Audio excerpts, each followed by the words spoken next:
Assalamualaikum warahmatullahi wabarakatuh.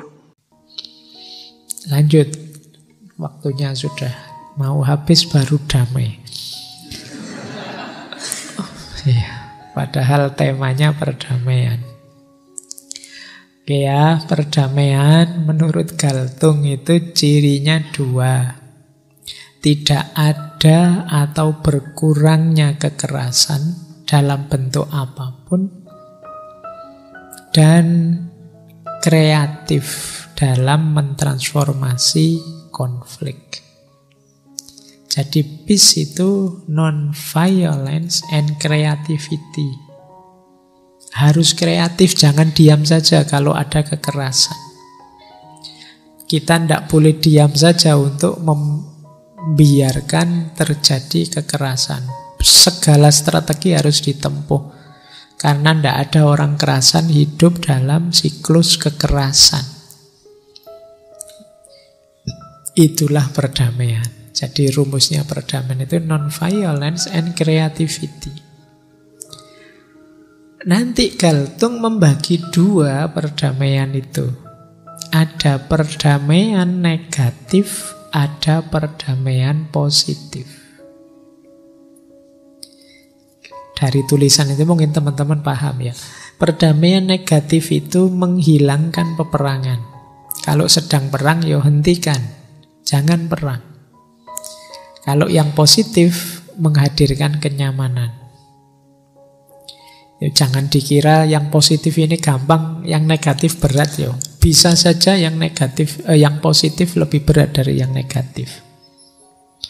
Misalnya yang positif ini kan, sekarang mungkin kita tidak perang sih, tapi kan kita tiap hari mengoleksi alat-alat perang. Semua negara juga menyiapkan alat-alat perang. Oh, itu kan sebenarnya ancang-ancang siap perang, tapi sekarang sedang damai. Berarti hidupnya perdamaian di perdamaian positif. Perdamaian positif lebih berat, karena dia harus menjaga agar tidak terjadi perang. Sementara alat perangnya kan ditambah terus, ada terus, siap. Anytime kan siap. Hampir semua negara kan juga punya pasukan perang. Pasukan perang kan berarti siap-siap perang. Alatnya ada, pasukannya ada, tinggal perangnya. Loh, itu perdamaian positif itu berat. Kalau perdamaian negatif kan tinggal, sedang perang dihentikan. Jadi tidak selalu yang positif lebih ringan. Perdamaian negatif menghilangkan konflik. Perdamaian positif menghadirkan ketenangan. Ini juga rasanya tidak gampang, menghadirkan ketenangan itu. Perdamaian negatif menghilangkan kekerasan, perdamaian positif kekompakan, kebersatuan, saling mendukung. Perdamaian negatif menghilangkan penindasan, perdamaian positif menghadirkan kemanusiaan. Perdamaian negatif menghilangkan kejahatan, perdamaian positif menghadirkan kebaikan. Ini kalau dalam tasawuf, perdamaian negatif itu takholli, perdamaian positif itu takhalli. Membersihkan dari yang kotor, dan takhalli itu mengisi dengan yang baik. Ya tetap yang negatif duluan, baru bisa menghadirkan yang positif. Yang pertama damai dari, yang kedua damai untuk. Dua-duanya juga perlu upaya, perlu usaha. Baik, jadi ada dua jenis perdamaian. Perdamaian yang negatif dan perdamaian yang positif. Yang negatif itu damai dari fenomena-fenomena buruk. Kalau yang positif itu perdamaian untuk menghadirkan fenomena-fenomena baik dalam hidup kita. Ya, jadi yang negatif itu misalnya kita menghilangkan konflik. Kita sedang konflik dengan teman, sudahlah kita tidak usah gegeran. Yang positif, kita kompak, bersatu, produktif bersama. Ini positif.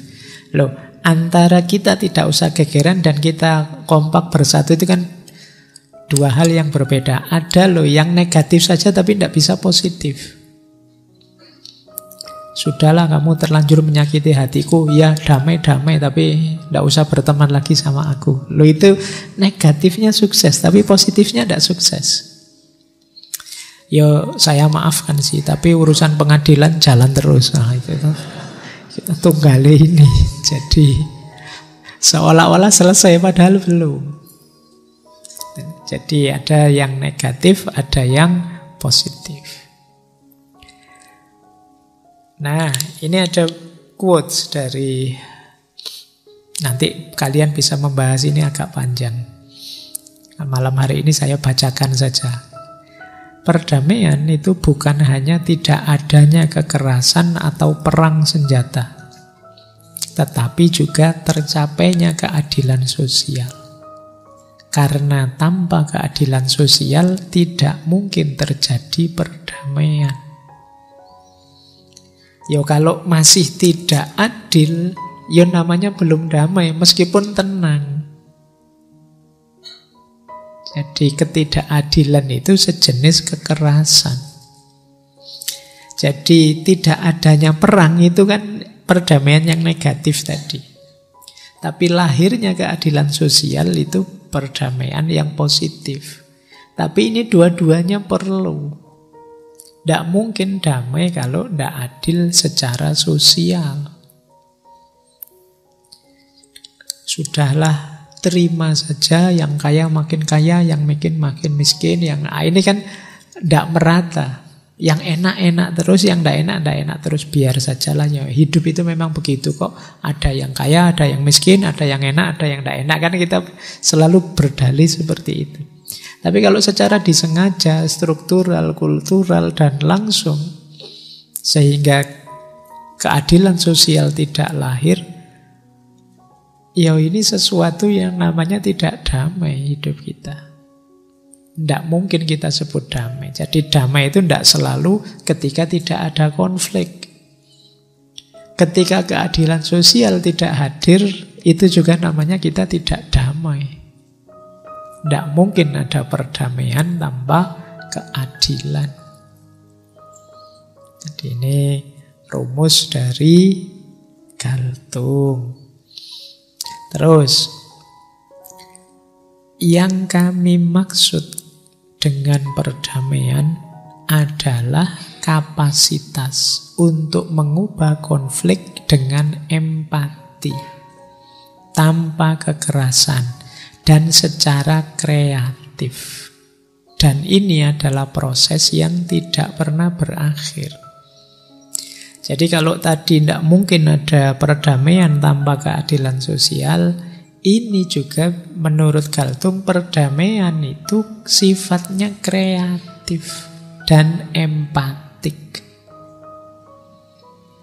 Jangan mewujudkan perdamaian dengan melakukan kekerasan.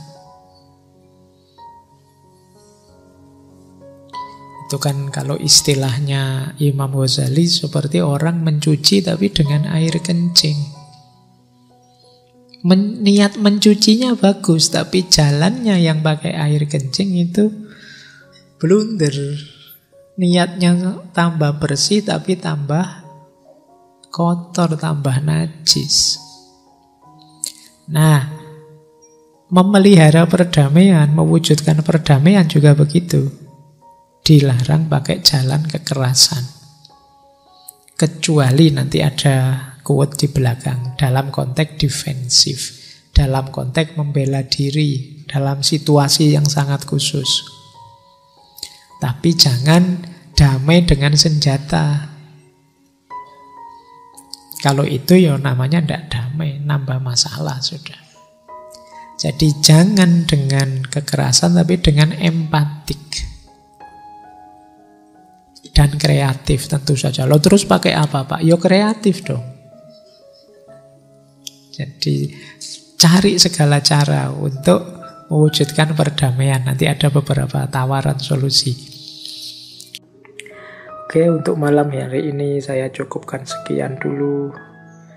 Mohon maaf kalau ada yang kurang berkenan, mungkin 1-2 kekurangan apa, mohon dimaklumi. Kalau ada kekhilafan, kealpaan yang teman-teman ngerti benernya seperti apa, ya silahkan disampaikan.